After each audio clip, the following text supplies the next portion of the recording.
Hello. Today is the 14th of May, 2025. I'm going to talk about continuity.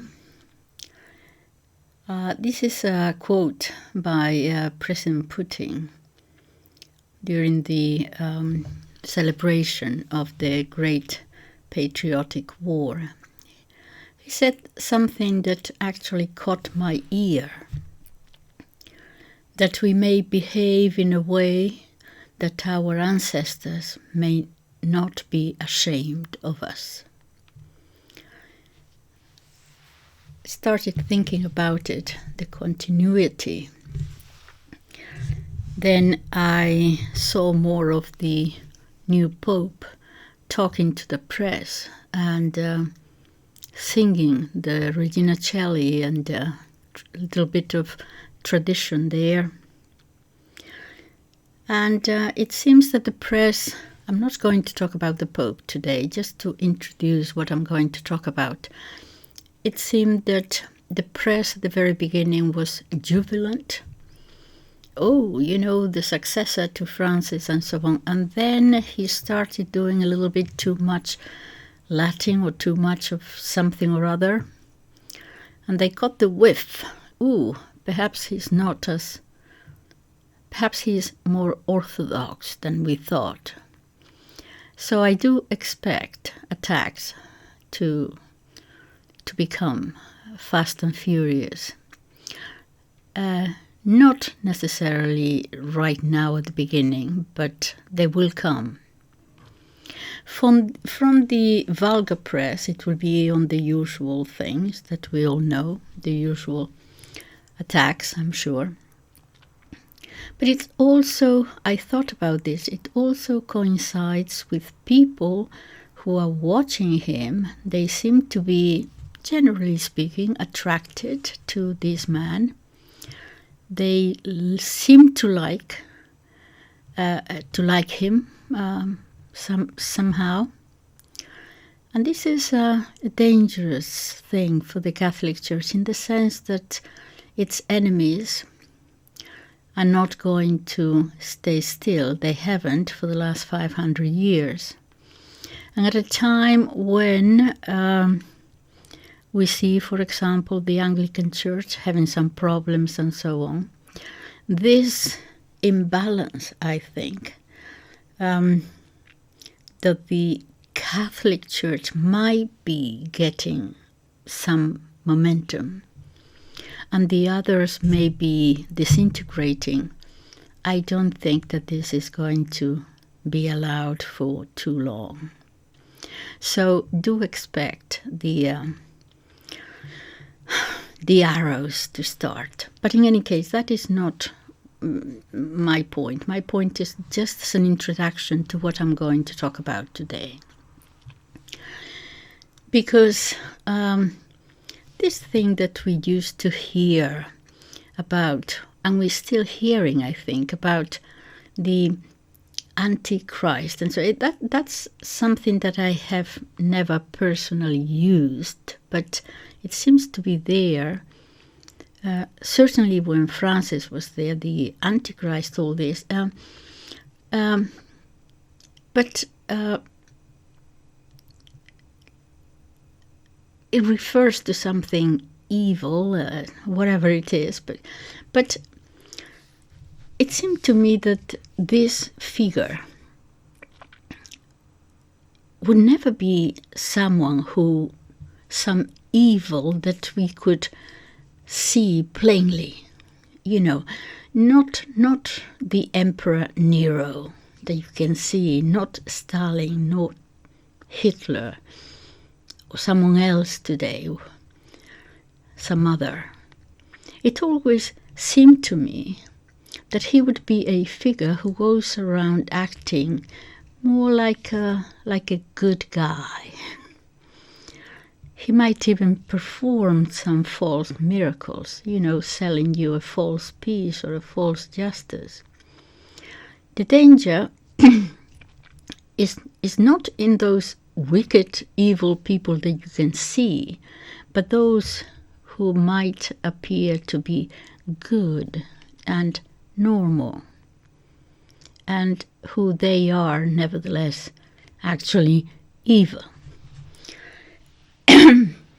I think it was Cardinal Newman who said that the figure most likely to be the Antichrist would be the figure who visibly, metaphorically, would seem more like Christ himself than anybody else. Yes, we are talking about deception, of course. And there is this other danger that it will appear to us as normal. And this power appears as good and it is evil. And we know then that we have been deceived. But perhaps more of a danger is, as I said, when it appears as normal, not different from any of us. And here is the difficulty, because since it is normal, we cannot discern it. Marcel Proust said in his book In Search of Lost Time that the character in his novel in the 1940s, that people lived at that time in a situation that did not allow them to discern that what they were doing or not doing, what was happening, was not bad, because they saw it as normal. That is a difficulty.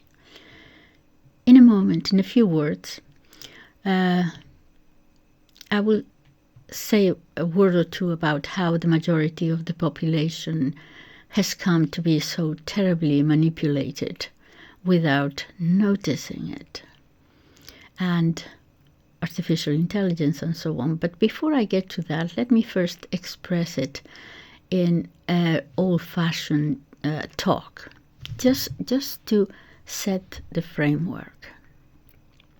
So I'm going to talk about, just for a few moments, about evil in old-fashioned words, okay? How does evil enter our hearts and turn us into his puppets?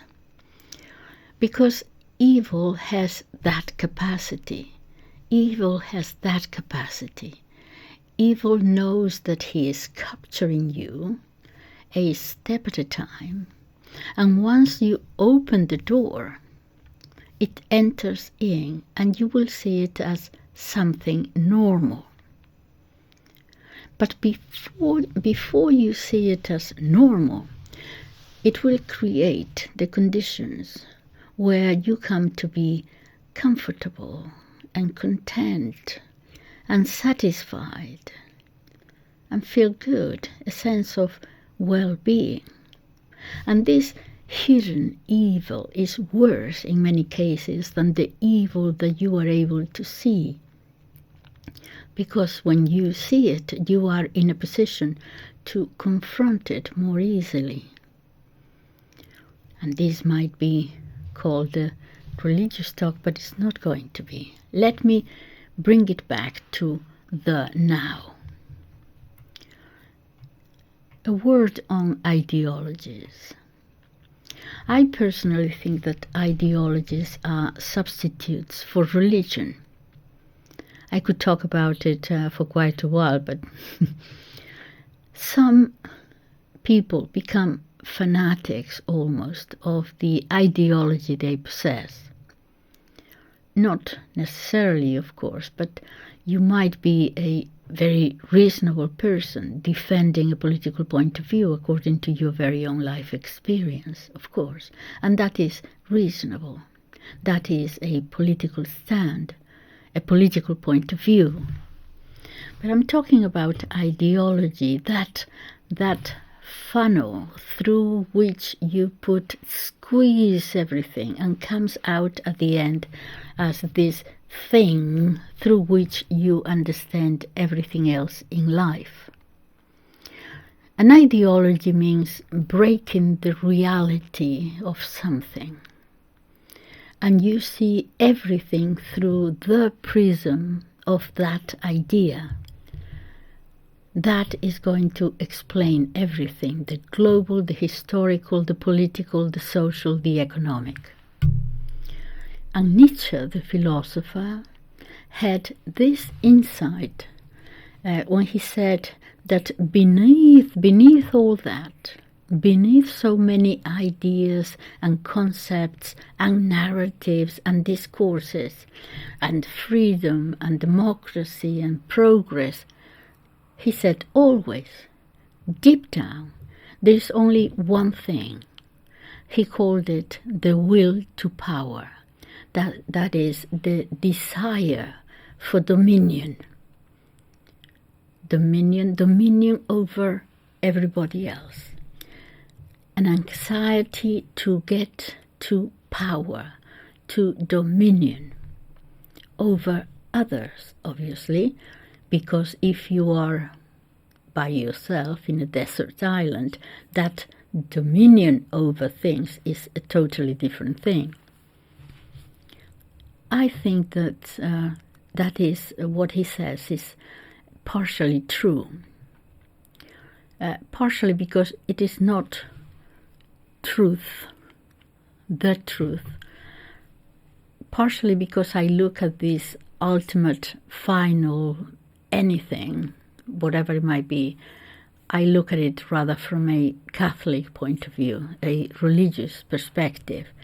And I find I can go through that perspective even deeper that way, deeper than political philosophy, deeper than psychology. But the statement, if not the whole truth, obviously truth itself is partly true. And I think we've been avoiding this in a way. Power, dominion over others. By what methods? By whatever means. We have been hiding and for some avoiding to see that elephant in the room, that tiresome saying. I can't believe I just said it myself. That, let's say, that peruca on your nose, at the tip of your nose. Pretending not to see that peruca and talking about democracy and freedom and separation of powers and the right to exist, whatever that means. And those are great myths, the great myths of our time. And what Nietzsche said was, ladies and gentlemen, that is a tall story, it's a lie. Behind all that, there is only one thing, the aim for power and dominion over others. And how do you do that? In order for you to be above others, you need to control them. To get to that point where you control them. You might never get to be in control over the other if you have to be continually fighting him. So you need to get to a position where you are in control. In the past, we did that through force, violent physical revolutions, dictatorships. We know what those look like. In our countries now, it is different. Although, as Mr. Celente says in the United States, he's very funny. He says, if everything fails, they'll take you to war. But we have here a different political setup. Look, you know George Orwell, when he wrote that book, 1984, he sent that manuscript to Aldous Huxley, who had already written, I suppose, 15 years earlier, Brave New World. You remember? And George Orwell wrote 1984 in 1948. That is why he changed the numbers there. But anyway, he respected, of course, Huxley, saw him as a master, and sent him his manuscript for him to give him his opinion. And Huxley replied saying that he enjoyed the book and it was very well written, but he said, but I consider that your vision of the tyrannies of the future, your vision is mistaken.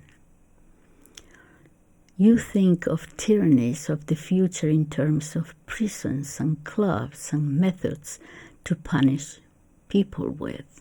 Yes, we have Big Brother and we have the manipulation of language and so on, but he said, I don't think so. The tyrannies of the future will be kind.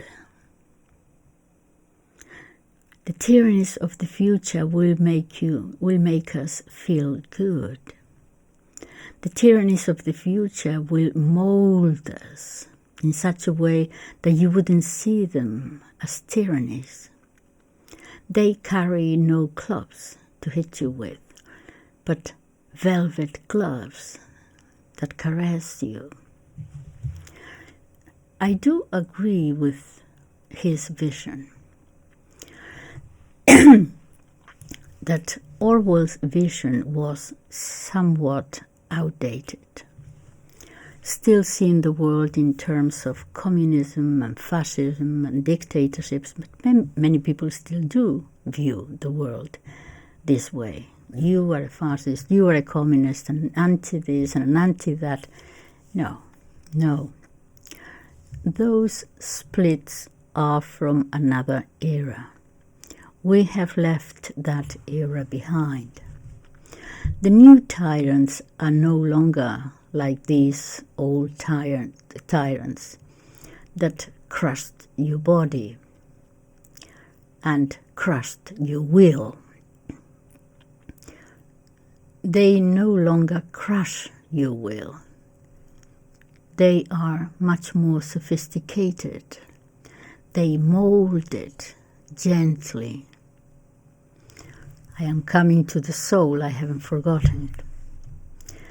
Tyrannies, when attempting to control the population nowadays, always essential to those who are to have dominion over you. You can say that it can be done in two ways. Control of the body and or control of the mind. And all tyrannies could control your body and could control your mind by crushing your will. And modern power has always wanted both. It could certainly control, the old ones could certainly control your body, prisons and handcuffs and imprisonment and torture. But how do you master the mind? And in the late 19th and 20th centuries, we came to know this better through further study, psychology and all other kind of studies, and authors who thought about this bending of the will. And now they have the ability to penetrate people's minds. The technological and digital revolution. And I came to think about all these things because the Pope also mentioned AI, and I sort of was trying to put all these things together. The technological and digital revolution. The ability to penetrate a person's mind, predict his behavior, stimulating in a hidden way, an invisible way, an unnoticeable way, this person's behavior. This had already been understood in the past on a theoretical level. Something that works on you, but that you are not aware of it. You don't realize that it is happening to you. You think it is you that are taking the decisions. You think it is you. You are adapting to new circumstances, that you are adhering to a new reality or a new circumstance. And for this to happen, this stage where you think it's you making decisions, for this to be successful, because if you are aware of it, it wouldn't happen, because you would not accept anyone having dominion over you. You don't want anyone to control you, obviously. You would react against it. So in order for this to occur and to be successful, you must not be aware of it. And so this has to happen at a stage called pre-reflective, pre-voluntary, whereby the stimuli will enter you without you being able to say no. Algorithms, big data, mobiles, all that sort of thing. We are talking about the capacity and the ability to predict, to modify, to stimulate your behavior before you can set up resistance to it. This is modern power. Steve Jobs, the founder of Apple, said this quite a long time ago. I think he passed away perhaps 10 years ago. He said it even before. He said, "It is a power that does not admit resistance. You cannot put up a resistance to it because it has already entered you before you were aware of it." We are going through these now. I mean, if you look only as far back as 2003, the Iraq War, you remember? 2003. People demonstrating in the streets, people could still react to something that they considered wrong. Whether they were right or wrong, it's not relevant now. It's that people didn't agree with something and showed publicly that they were against it. We have a lot of things happening now. The reaction is different. It has started. And this power is it's starting to prevent people from rising, because it is against it, because it is a power so great that no one can resist it, as Jobs said. But we agree it is not altogether there yet, not completely. But we see it advancing. And when we see this great power, one thinks, I'm not able to fight it. It's too big. It's too powerful. So we lower our weapons. We do not draw our swords. And we naturally adapt. We tell ourselves we have no other means but to adapt to the circumstances. And so you follow the rest. You join the rest of the people. And some call it the herd mentality, or being sheepish, or sheepishness, or something. But that could be the case for some who do not have the capacity don't want to exercise the capacity of critical thinking, but it's not for all.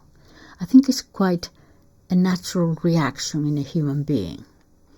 But I think it goes to the sense of gregariousness that we all have. But whatever we call it, this herd mentality, whatever, is born of this. We are in a cultural context where we feel we are against the storm. And the storm is too strong for us. We are before a tide, and the tide and the waves are too high for us. So high we cannot oppose them. So it is far better to join in with everybody else. Can't do much on my own, by myself, so I join in the crowd, so I follow. I think this is quite a natural reaction. But back to control. Who would want to control our bodies and our minds? The English philosopher, a political philosopher, Michael Oakeshott, he died in 1990. I remember reading him in the 70s as an undergraduate. He said that, of course, control had always been power's objectives. If you are to have power, he said, you have to have control. Control of bodies and minds. And now, what is different is also our souls. But who want to control us today, and why? We could identify it better in the past, the lord and the serf, the ruling class and the proletariat, the working class. Who today, and why? And the answer is, who has the power today? Our politicians? Our governments? Well, to begin with, certainly not those who believe they have it, or those who believe that they will be empowered. You might climb high enough to become an instrument of power. Who is the power today that can dispose of everything and never can itself be deposed? Who is it that can govern everywhere, rule over everything, dominate all, and can itself not be governed or ruled over or dominated? It can regulate, it can rule, without it being regulated or ruled over. And what type of power is that power that can achieve both aims? Lack of resistance to it by all of us, by others, and because it's so powerful, cannot be ruled over. As to the why, if you're thinking of the big money lenders, the billionaires and so on, those with the power of the purse, the money lenders, the speculators, it still doesn't answer the question why, right? When you have billions and billions, okay, and you don't have even enough time left to spend it all, and even if you do, after a point, it doesn't really add really another billion to your happiness, or why?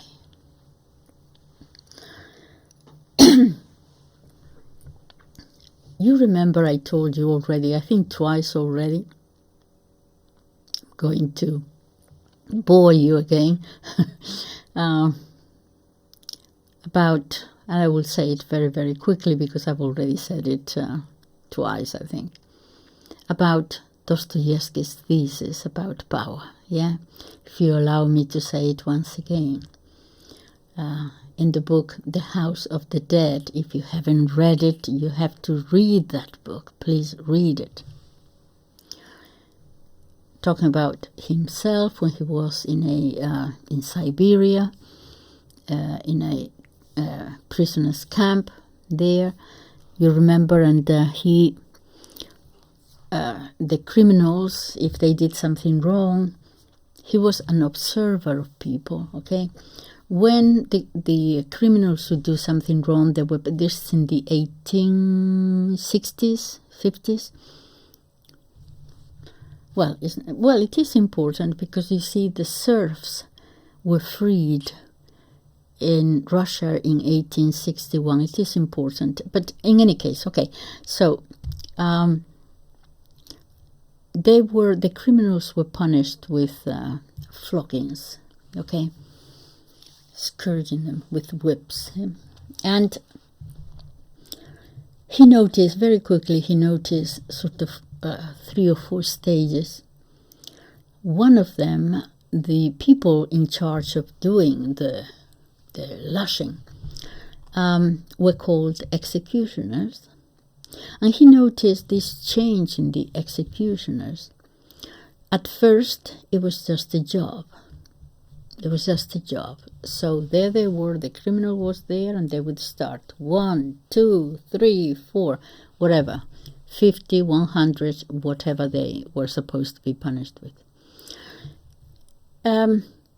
They were aware that they were inflicting pain, but they had a job to do, okay? Then they went through another stage where they got used to that. They no longer felt any empathy or saw that they were inflicting pain. That they didn't see that anymore. They got used to it. And now this sense of power came over them. Yeah, Dostoevsky noticed that. He writes beautifully about it. And the way it manifested itself is that the prisoner will come in, okay, and an experienced one who had been there for a long time knew what he had to do. He had to acknowledge that power.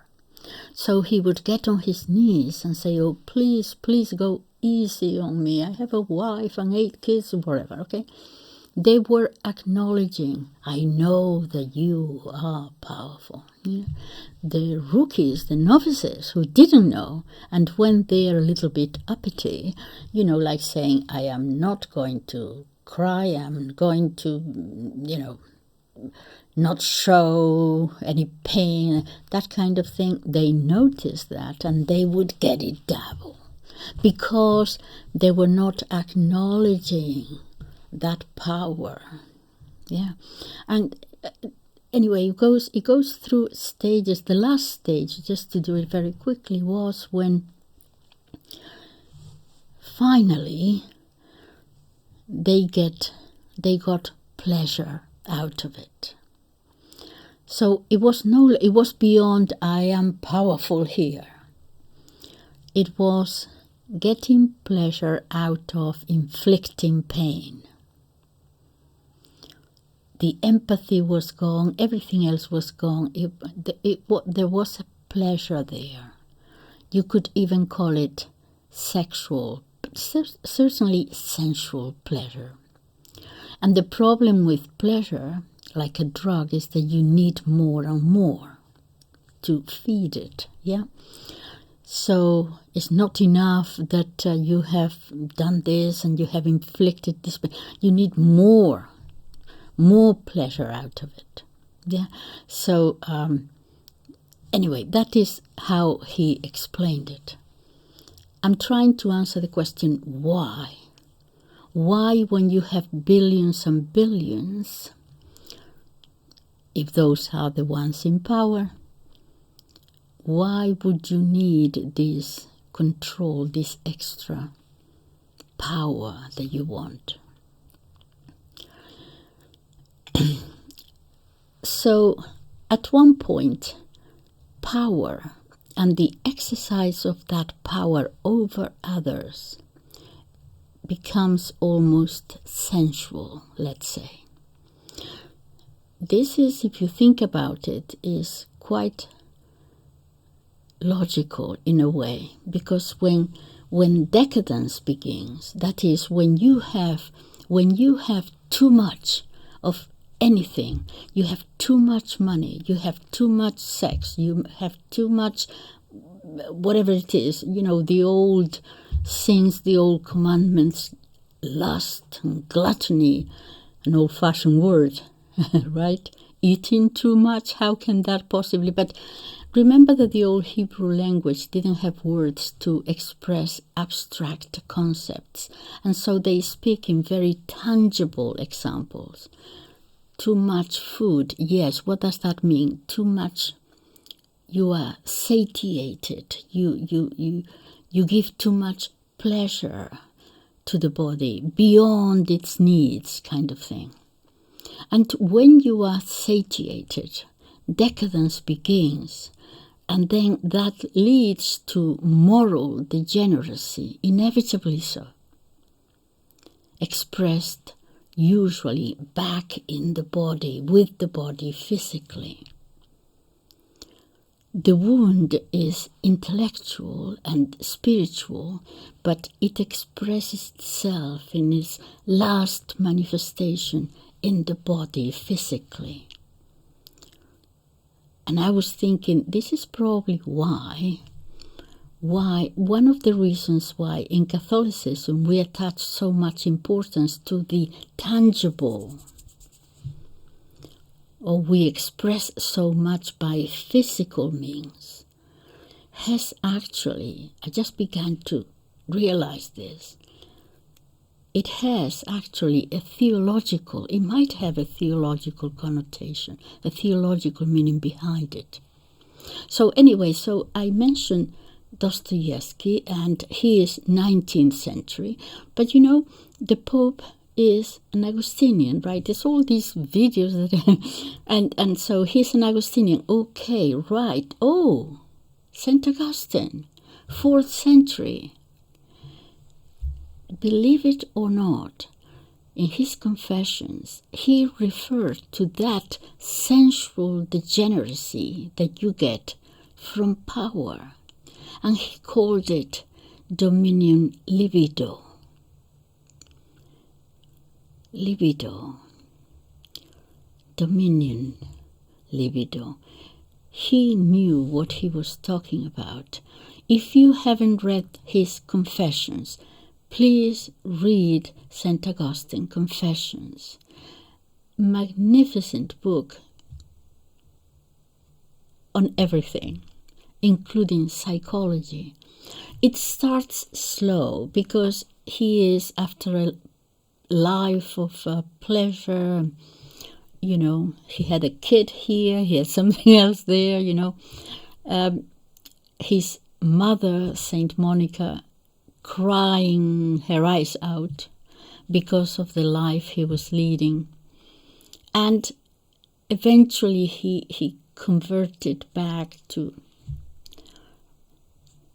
a religious life. And his Confessions, the book starts very slow because at first he's almost like a prayer to God, forgive me for I have sinned and this, and I didn't realize, and you perhaps start reading and you say, I don't know, I don't know whether I can read too much more of this, but stay with it because he will get into it, and how by looking at himself, what he went through and what made him change and all that sort of thing. Magnificent study on the psychology of a person. So, libido, you get pleasure out of it, out of power. It's not how many billions, that is not important anymore. It's the sensual drug pleasure that you get out of the exercise of power, a drug. Well, I started with religious words like evil, how it enters in without you noticing, without me noticing it. We just have to leave the door open, yeah? And normally, evil will create beforehand the conditions to entering. when you're comfortable, when you're satisfied, when you're content, when you feel good, a sense of well-being, as I said, it slides through. And it is more dangerous than the evil that you can see, as I said, because if you see it, you're going to confront it much more easily. Ideologies, I mentioned ideologies at the beginning as substitutes for religion. All right, because this is another point, because a great many people need to believe in something, and a great many people don't have a religion, a framework, a map. So the people who attach themselves to this or that ideology, I want to say that I want to emphasize that these people are not necessarily bad people. Not bad people themselves, not at all. They are filling in a spiritual need with something. And they fill it with what they can see. And there are a great number of people who, even if the ideologies are bad, they themselves are not bad people per se. They could, in fact, very well be very good people. But you're trapped in this destructive ideology, and like a drug again, at first you feel good. And if you take a drug, I've never taken drugs, but I can assure you, they say, for example, that your mind opens up and you see, different horizons or something. I don't know. You can envisage things. They expand your capacity, but what you don't see is that they start a sort of it's like a gangrene inside. And you're not seeing that they don't see that. And little by little, nevertheless, it becomes apparent, more and more so. It becomes more and more obvious, even to yourself, taking that drug. And then you need to cover it up, or to give yourself an excuse or a reason. And instead of going back and starting anew and saying, no more of this is damaging me, I can see it. Instead of that, you double down. And you need to keep covering up its ugliness. It's like a spiritual leprosy. And it gets worse and worse, and you double down again. But even if you attach yourself to an ugly ideology, and this is the good news, every person retains something in his soul, the core of the soul. That doesn't go away. There is a core there, the most intimate part of your soul. If you could only get the pus out of it. Because you are a human being, and all of us, each one of us, has a soul, and that core is still there. And it is true that these ideologies manage to dry up, to engage, to imprison your soul, or put it in this fog of darkness. But normally in every human being there is something that subsists there, that remains, that is retained there. And a bad person may end up surprising you and surprising us and surprising me for the good. and another person who seems endowed with this sublime reputation and prestige, practically untouchable in virtue. But he may very well be like that whitewashed sepulchre that Jesus Christ talked about, because inside they may very well be full of inner filth. And there are people who do not attach themselves to any one particular ideology and seem to be doing the rounds as to what is most beneficial to their interest at any one time, seeking recognition and applause. But even they may surprise us.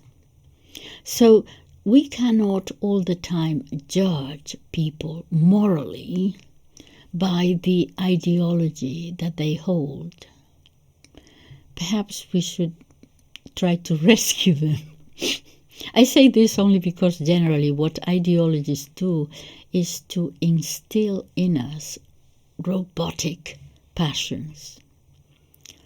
We love our side, we hate the other, always finding opposites.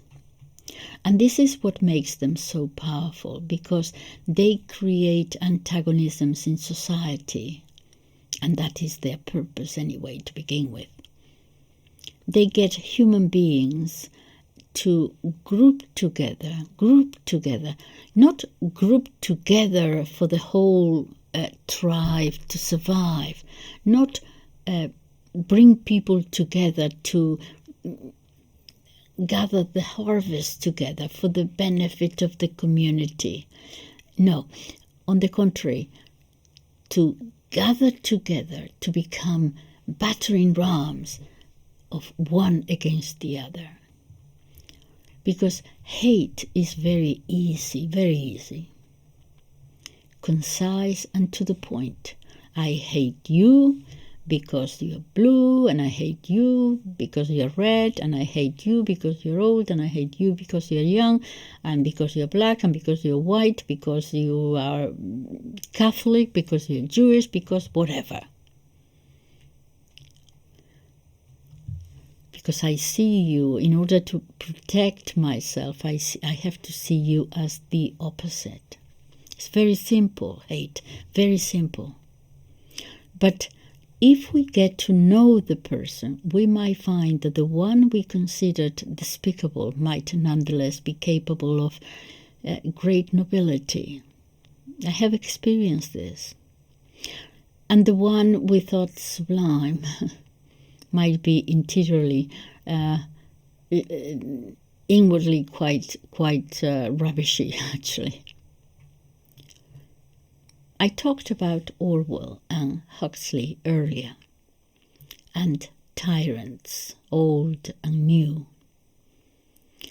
And new tyrants slide them away into our consciousness before we noticed, preconditioning our behavior. I also talked about evil. And I want to bring them together because these new tyrants want you nevertheless itemized as a unit. No human connections, just by yourself.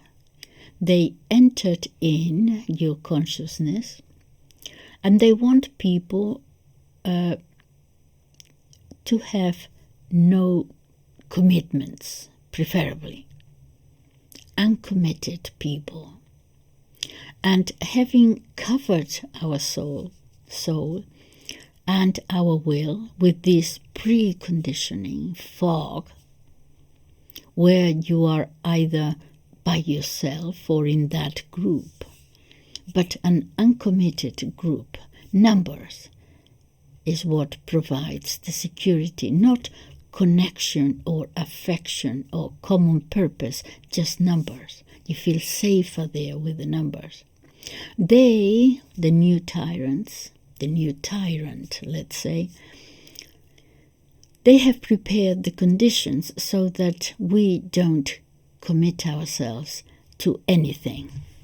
They have, in other words, straightened the path. It seeks to separate us, to create in us impulses that are gratified immediately.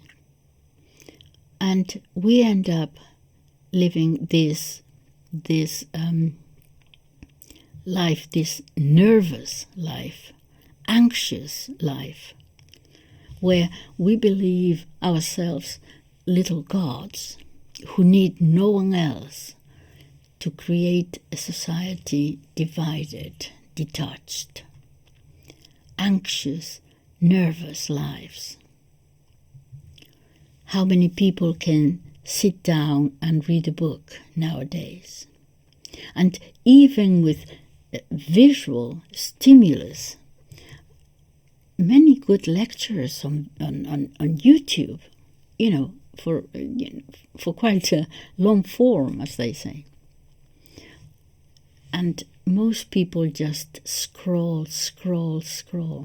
Because in our lives, they have introduced these certain vital rhythms that prevent us from having the patience, the tranquility, the overall calm to devote a long time to something. And something that happens at this basic level of reading or listening or writing happens in all aspects of life. Tyrants, what they seek, for example, in the face of our natural need for affection. Building affection requires time, right?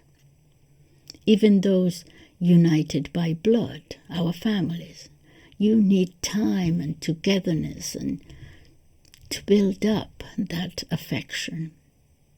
Well, that natural need for affection, they, the tyrants, are going to provide you with immediate pleasures instead, that have nothing to do with affection, but which are again a kind of drug or mirage in the desert that is going to replace that other real need.